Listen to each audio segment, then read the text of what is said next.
John Kasich has presented himself as a more moderate alternative in this year's race for the Republican presidential nomination. But is that really the case? Al Jazeera's Lisa Stark has been taking a close look at the Ohio governor's record, and she is at a Kasich rally in Westerville, Ohio, where the former Republican presidential candidate, Mitt Romney, took to the stage, I understand, just moments ago, Lisa.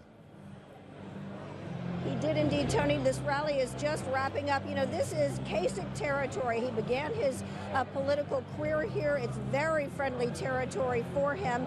Mitt Romney did not endorse John Kasich. We weren't expecting him to, but he did tell Ohio voters that they should get out, they should vote for the governor, a man, he said, who has integrity and a clear track record. Well, what is that track record? We talked to some of those who know John Kasich to find out more about his politics and personality. On the campaign trail, Ohio Governor John Kasich has tried to be positive and polite in what has often been an unruly campaign season. And I want you to know, I will never take the low road to the highest office in the land. I will run a positive campaign. He paints himself as someone who has worked across the aisle to get things done.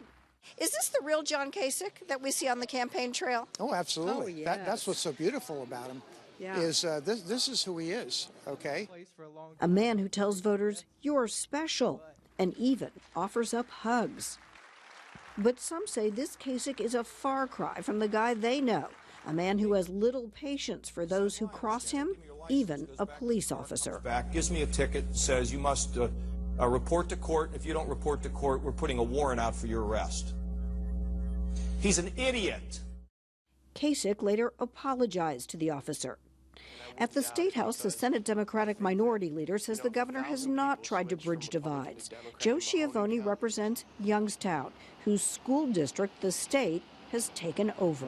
Me getting a call 6 or 8 months ago saying the governor's going to push a bill to take over your schools tomorrow, just wanted to give you a heads up.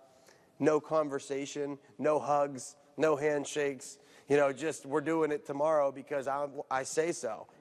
Schiavone also says the governor is hardly the moderate he appears on the national stage. He tried to take away collective bargaining rights from public employee unions in Ohio. When he was moving that bill, he said, get on the bus or the bus is going to run you over. That sounds more Trump-like than Kasich-like.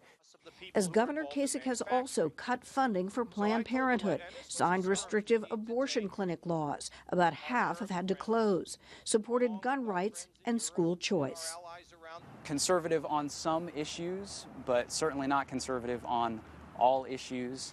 Jason Hart is a reporter for a conservative website and points to Kasich's decision to embrace part of Obamacare by expanding Medicaid in Ohio as a significant break from his Republican roots.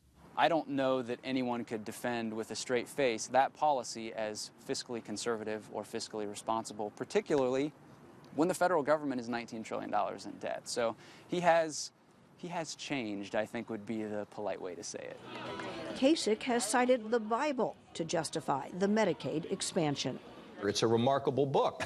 If you don't have one, I'll buy you one. And it talks about how we treat the poor. He has a soft spot for those who need help, those in the shadows.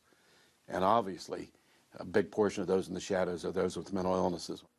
As head of the Office for the National Alliance on Mental Illness, Russell was worried he would not have an ally in this Republican governor. Instead, Kasich has become his champion, allocating an additional $110 million for services on top of the controversial Medicaid expansion. I think it was a tremendous political risk, and some of his own party are criticizing today for doing that. But he looked out and saw the people in need. Kasich is a man of contradictions, criticized from both the left and the right. The head of the state Republican Party mimicked the candidate's own words to size him up. Sounds like, maybe the porridge was too cold on one side, too hot on the other, and John Kasich has it just right.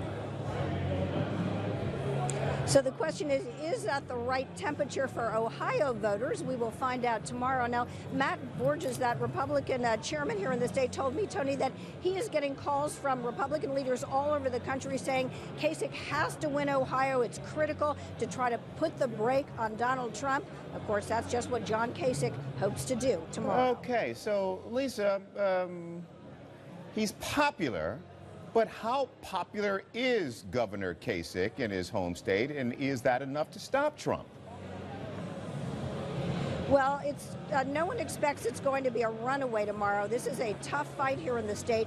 His supporters like to point out that he won 86 of 88 counties when he ran for re-election, but really that was with a Democratic candidate who imploded and was really not a threat at all. So the Kasich folks say they're taking nothing for granted.